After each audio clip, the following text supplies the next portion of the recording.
So hi friends, ఇప్పుడే మన రవీంద్ర నటించిన మాస్ జాతర మూవీ అయితే చూసాం కదా. సో సింపుల్ చెప్పాలంటే మూవీ రివ్యూ గురించి, మూవీ అయితే అస్సలు బాగోలేదు ఫ్రెండ్స్. రొటీన్ రొట్ట పరిమ దరిద్రంగా ఉంది మూవీ అయితే. ఎందుకంటే ఫ్రెండ్స్, ఒక్క చూడడానికి రవితేజ అన్నయ్య అయితే బాగున్నారు మూవీలో అయితే. ఎంత ఒక చిన్నగా 1.5 ట్రిమ్మింగ్ అయితే పెట్టారు కదా, ఆ లుక్స్ అయితే కొంచెం బాగున్నాయి. ఇక యాక్టింగ్ పరంగా చూస్తే బాగానే చేస్తాడు. కాకపోతే మనం తన లాస్ట్ మూవీస్ ఉన్నాయి కదా, కమర్షియల్ మూవీస్ అవి మొత్తం చూసాం కదా. అవి మొత్తం చూసిన తర్వాత ఈ మూవీలో కూడా సేమ్ యాక్టింగ్ అలానే అనిపించింది తప్ప కొంచెం కొత్తదనంగా అయితే ఏం అనిపించలేదు. సో ఓవరాల్ గా యాక్టింగ్ గురించి అయితే బాగా చేశాడు, దాంట్లో అయితే ఒప్పుకుంటున్నాను. కాకపోతే మనం చూసాం కదా ప్రీవియస్ మూవీస్, సేమ్ అదే ఫీలింగ్ అయితే కలుగుతూ ఉంటుంది. ఇక హీరోయిన్ ఉంది ఫ్రెండ్స్, హీరోయిన్ ఎందుకు పెట్టుకున్నారో కూడా తెలియట్లేదు. హీరోయిన్ చూసుకున్నా కూడా పాటే, హీరోయిన్ మోసం చేసినా కూడా పాటే, హీరోయిన్ ఎటండి వెళ్ళినా పాటే. ఏంది ఫ్రెండ్స్, మూవీ అయితే పరమ దరిద్రంగా అయితే ఉంది.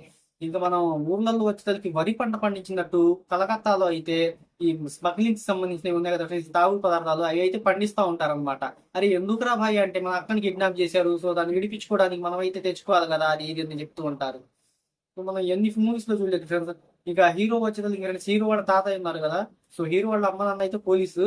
సో వాళ్ళు వచ్చేసరికి చనిపోతారు లేదు ఫ్రెండ్స్. సో ఇంకా హీరోని కూడా అట్లా పోలీస్ అవ్వకూడదు అనే ఉద్దేశంతో పెంచుతూ ఉంటారు.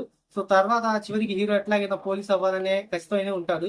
సో చివరికి వచ్చేసరికి ఆర్పిఎఫ్, రైల్వే పోలీస్ ట్రాన్స్పెక్టర్ అదే ఇన్స్పెక్టర్ ఉన్నారు కదా, అట్లా అయితే నటిస్తారు.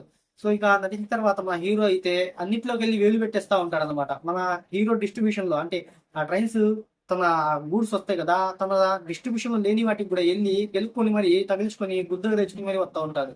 సో ఓవరాల్ గా చెప్తున్నట్టయితే ఈ మొత్తం తగిలించుకుని సో పంపులా అయితే చేస్తాడు. సో ఓవరాల్ గా ఇట్లయితే జరుగుతూ ఉండింది మూవీ అయితే.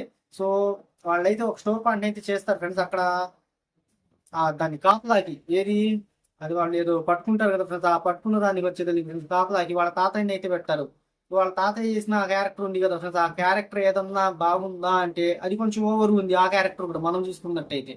సో ఒక నలుగురు వస్తారు ఫ్రెండ్స్, నలుగురు వచ్చినప్పుడు గన్ను తీసుకుని పెట్టమని మీరు కాల్ చేస్తాడు. ఆయన అయితే నేను ఆర్మీలో పనిచేశాను అది ఇది అని. చివరిలో ఒకడైతే ఒక చిన్న తుపాకీ పట్టుకుని వస్తాడు. ఆ తుపాకీ పట్టుకుని వచ్చిన వెంటనే ఆయన అయితే సప్పుని కాల్చేస్తాడు. ఆయన అయితే పటాష్ అయిపోతాడు. సో అంతలా చూపించి అంతలా బిడ్డపించి ఆ చిన్న తుపాకీ అయితే చనిపోతాడు. అక్కడ ఒక్క ఆయనే కాపలా అయితే పెడతాడు ఆ పట్టుకున్న దానికి, ఆ గుడుసు మొత్తానికి. సో మనం చూసుకున్నట్టయితే ఫ్రెండ్స్ అక్కడ కొంచెం ఆ క్యారెక్టర్ అయితే ఓవర్ అనిపించింది. ఓవరాల్ గా మూవీ అక్కడ కూడా లెంతి అంటే చూస్తున్న సేపు లెంతి కూడా కాదు, బోర్ అయితే కొట్టింది. పరమ రొటీన్ రొట్టెలా ఉంది. హీరోయిన్ క్యారెక్టర్ ఉంది కదా ఫ్రెండ్స్, ఇక ఏదో రెండు ఆ ప్యాకెట్స్ ఇస్తారు అమ్ముకోమమ్మ అని చెప్పినట్టు, అంతే సేమ్ ఓవరాల్ గా అంతే ఫ్రెండ్స్.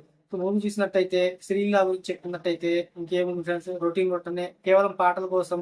ఇంకా ఆ మూవీపై హైప్ ఉంది కదా, హైప్ క్రియేట్ చేయడం కోసం అయితే పెట్టారే తప్ప ఓవరాల్ గా హీరోయిన్ ఇట్లా పర్ఫార్మెన్స్ కోసం వాడుకుందాము, తన క్యారెక్టరైజేషన్ కోసం వాడుకుందాము అనేది అయితే ఏం లేదు. స్క్రీన్ ప్లే మనం చూసుకున్నట్టయితే రెగ్యులర్ గానే సాగిద్ది. సినిమాటోగ్రఫీ కానీ మొత్తం కానీ డైలాగ్స్ చూసుకున్నట్టయితే అక్కడక్కడైతే కొంచెం పేలుతాయి తప్ప సినిమా మొత్తంకి అయితే ఏం పేలవు. ఒక ఫైట్ అయితే బాగుంటుంది ఓవరాల్ గా మూవీలో అయితే. సో దీంట్లో కూడా మనకు లాస్ట్ మూవీ క్రాక్ చూసాం కదా ఫ్రెండ్స్, అలాంటి బ్యాచ్ అయితే ఒకటైతే ఉండిద్ది. ఆ బ్యాచ్ మళ్ళీ చంపేస్తా ఉంటారు. సో ఇక చూసినట్టునైతే ఉండిద్ది. అందుకని మూవీ అయితే నచ్చలేదని నేను చెప్తున్నాను. అంటే ఓపెన్ అయితే చెప్పేస్తున్నాను అండి. అంటే కింద వెళ్ళి మళ్ళీ రవితేజ ఫ్యాన్స్ నన్ను అయితే తిట్టుకోబాకండి. ఓవరాల్ మీరు మూవీ కనుక చూసినట్టయితే మీకు ఎలా అనిపించిందో మీరు కూడా చెప్పండి.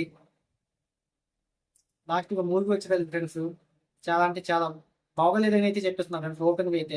సో మీరేమనుకుంటా కానీ మీరు చూసినట్టయితే మీకు ఎలా అనిపించిన మూవీ మీరు కూడా చెప్పండి ఒకసారి.